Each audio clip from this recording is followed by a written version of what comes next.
So it's the last day of March, and at the moment the sun is literally setting on the end of the month. So we thought we would do a little update video to show you all our house renovation progress and also some of our less progressive progress. We've had a bit of a delay this month because Red decided that he would taste a bit of the local fauna, and he had to chew on one of the poisonous caterpillars. So we had to have a trip to the vet, and we had to have an overnight stay in the dog hospital, and a bit of a tongue amputation, and some drugs for about 3 weeks. But he is now doing really well, so that's pleasing. He has recovered, but it stretched us and slowed our progress a little bit, but we've still got lots of things that we've done. So our first bit of the video is a brand new project. We decided we should probably build a wood store for our wood, the very little bit that we have left, and then for next year. And we found one of our neighbours had got some pallets that they were giving away, so we thought that should be a cheap and potentially more straightforward way of constructing a little shed. So currently the front of our house, after we did the lovely garden and the drive, looks a bit like a shanty town, but those crates are in preparation to build our wood store around the back. The other thing we've got here is our bed base, because some of the major transformations have involved shuffling around lots of our things. Haven't they, Red? Yeah, I don't like it when you shuffle stuff. It's boring. So we had previously been living in the one room, in our front room, in our bedsit arrangement. So we now need to move out of there so we can put xylophene on the exposed wood. There's not too much of it, fortunately, because we inherited a lampshade that had some woodworm in it.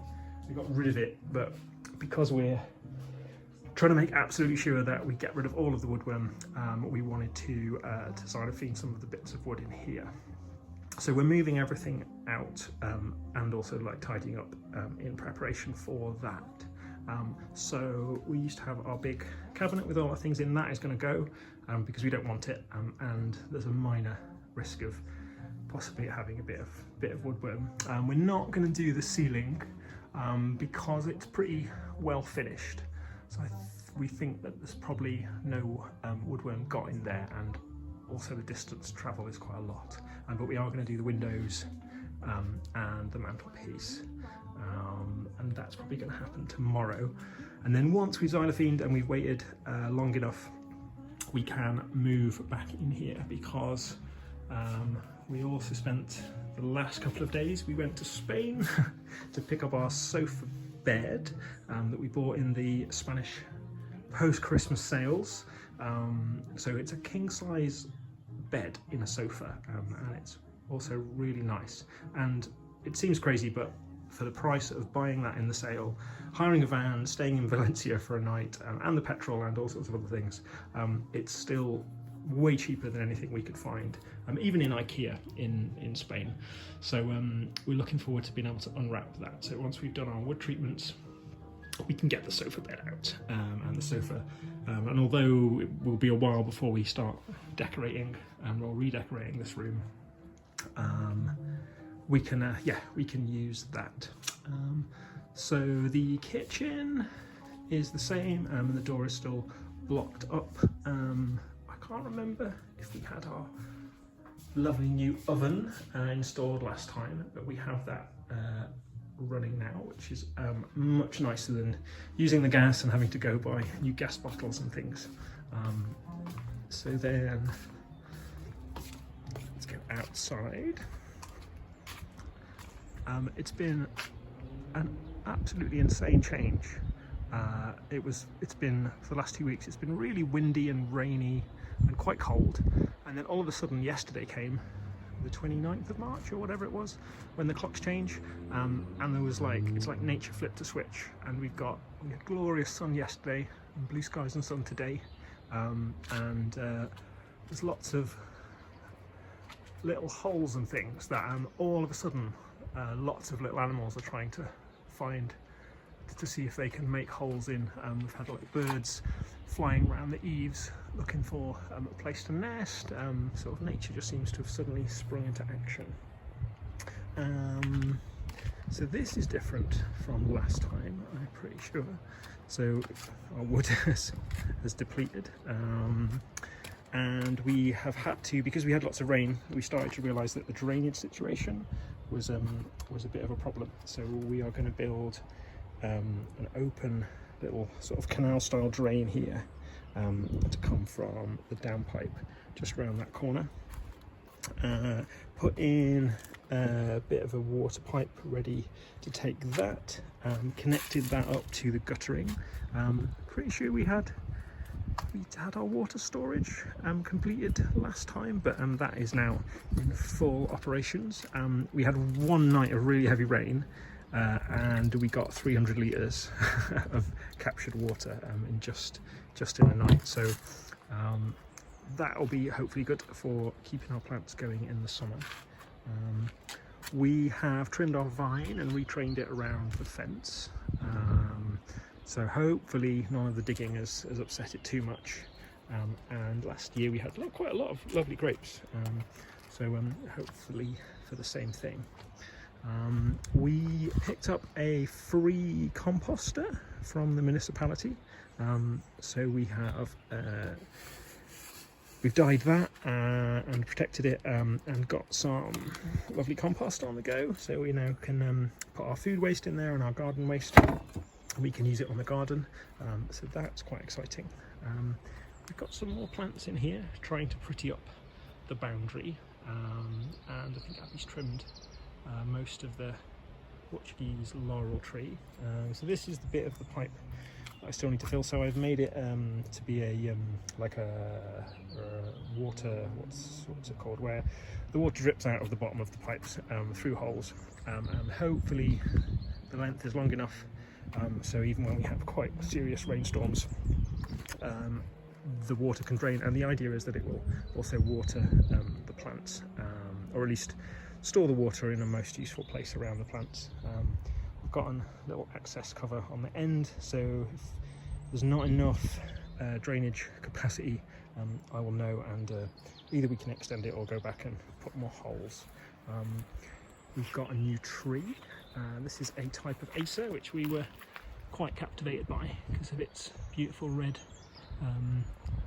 stems and red trunk, so we're hoping that will grow up nicely to fill a bit of the space in the boundary. Something I am really excited about, when we were digging around where the old drainage pipe went across entirely illegally to drain all the water off the roof onto the SNCF land, and potentially into a big kind of conduit with huge electric cables. I dug up this. So this is the top off a conduit which was I think was originally designed to take the water, but Abby noticed that it had a nice bit of branding on it, so we put it in the bottom of the gate as a threshold, which also will stop Red digging under the gate. We noticed he started to be a bit interested in doing that, so that's quite fun. I did a bit more clearing out the canal, so we can now see the concrete bottom of that. Unfortunately, a bit of the wall has fallen away, so at some point in the future that will need rebuilding, and we can contrast it to the state of the canal as it continues away from our property. So we might one day try and tidy that up. But yeah, that is the back, and I have done some more drainage. So we realised that the people who did the extension, the pipe that came out from inside the stockroom didn't go anywhere, so we put a little access drain there, built a kind kind of a grease trap and a trap for bits using some Tupperware and some geotex, which just need a bit of an angle pipe to complete that properly, but that works really well. It captures all the bits, of which there are not many that come down there, and then the pipe goes, and again means the water can drain away. Took out the old window, have built a new window frame to go in there down into the cellar with a little fan, but need to finish that off. So that is it for the back, I think. So we'll now head on upstairs. Don't fall in the hole. To see what's going on in the bedroom and the bathroom, where we've had a little bit of, okay, so this is now going to be our Christopher Bear, his new chair. This is going to be our new temporary bedroom sitting room, while we xylophone in the living room before we can move back. So we've we've blocked up this door now to the stock room, because we needed the space, got lots of stuff, and actually for the first time we're going to have our socks and pants in drawers, so we won't have to find them in a plastic bag, which is going to be really nice. The small things in life. We are going to tomorrow morning open up this door so we can get into the kitchen, so that'll make life a bit easier. We'll go upstairs. So we also have used the bathroom space for storage, because we needed to sort of move things around downstairs. So we've got a tall boy, and these are collapsed wardrobes and things. We found a bath on the French gum tree, Le Bon Coin, which is going to fit really nicely under our window, and also the patterns of which emulate rather nicely the shape of the sink on our vanity unit that we got. So that's ready to go. But the really big news is that Abby continued to work on the ceiling, so she has filled the cracks and sanded the cracks. So that is now ready to decorate, hopefully. And she's also done the same in our bedroom. So there was a huge hole in the ceiling previously. So they're all gone, all the cracks have been filled. So I think she's going to do a little video about how she did that, because it was really, really clever. We also have added what would be a window seat. Some of our neighbours came in here and they said, oh, wouldn't it be lovely to have a window seat? So we decided to go with that idea. So we've got the wooden framing on the top, made from an old shutter, which we xylophoned to make sure it's got no woodworm. And then Abby is going to make a cushion to go on top with some Chesterfield style buttons.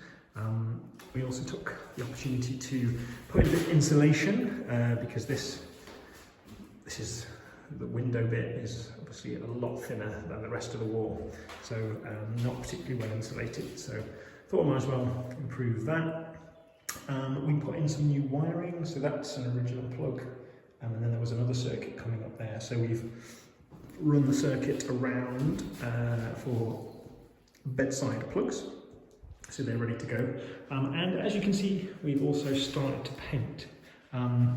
We really like the colour, but we're really disappointed with the quality of the paint, really, on how it finishes. So these are new skirting boards that were pre-primed. It doesn't really come out on the video, but it is really inconsistent.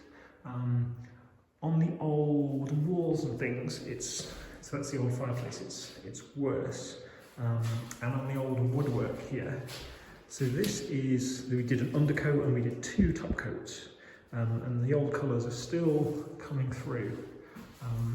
As you can see on the wall here, it's picking up some sort of difference in the underlying colours, or in the textures maybe. And it's just a bit shabby.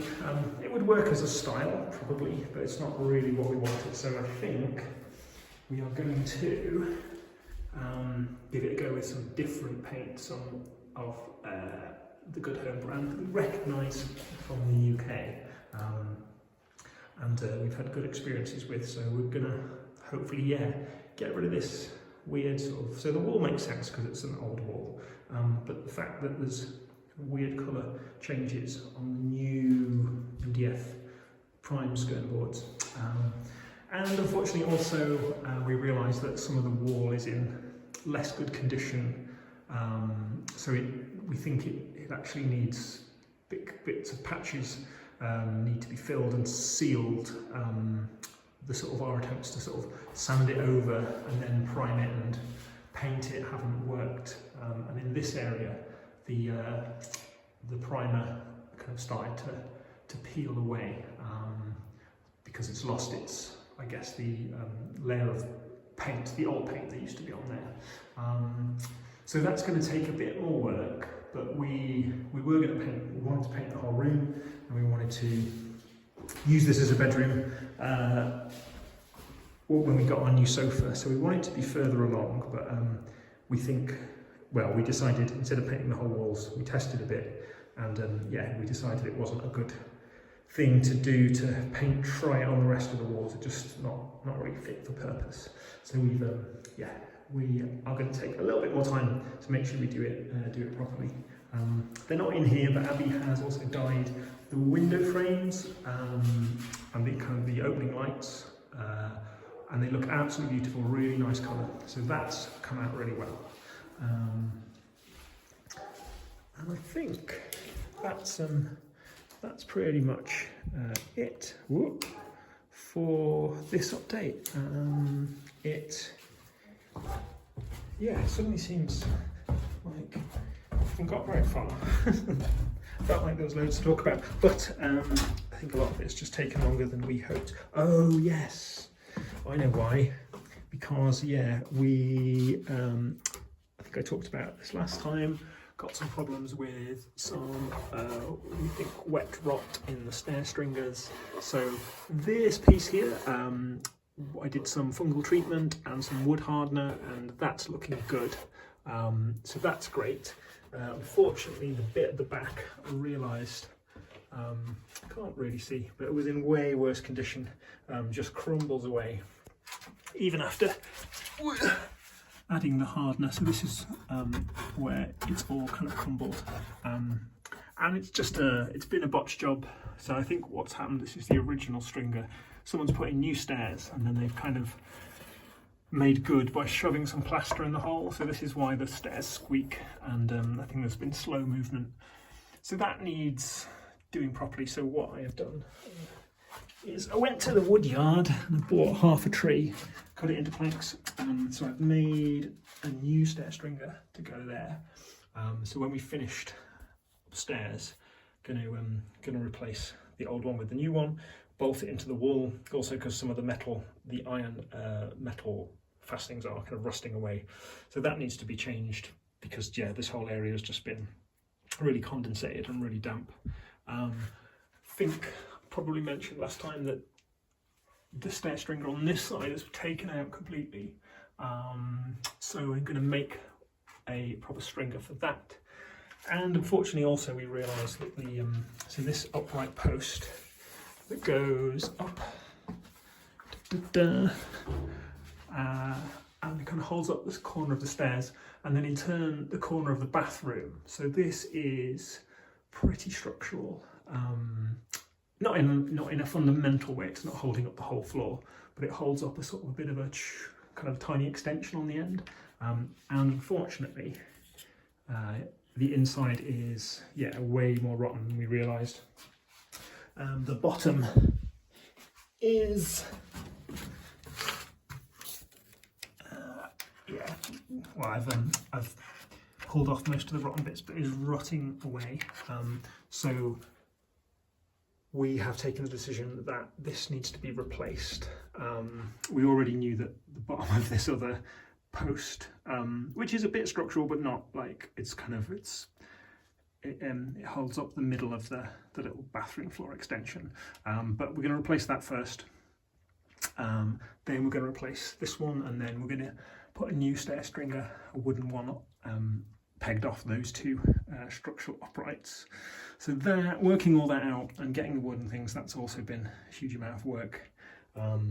But we are ready to go. So this is the bit of wood that I will use for the second stair stringer, but it came as basically a bit cut off a tree, so I had to make it into planks first, yeah, then I will trace the stair pattern before any of them get taken out, make sure it fits, and then put up another one. So yeah, that's taken quite a bit of time, and that makes sense now. That's why we are we are where we are. But the weather is, as I said, starting to get so much nicer, which means we can work outside more, and everything just feels a little bit more achievable in the sunshine. So we're gonna have a beer, I think, before we make some dinner, and then go to bed and start again tomorrow. So yeah, here's to the sunset on March.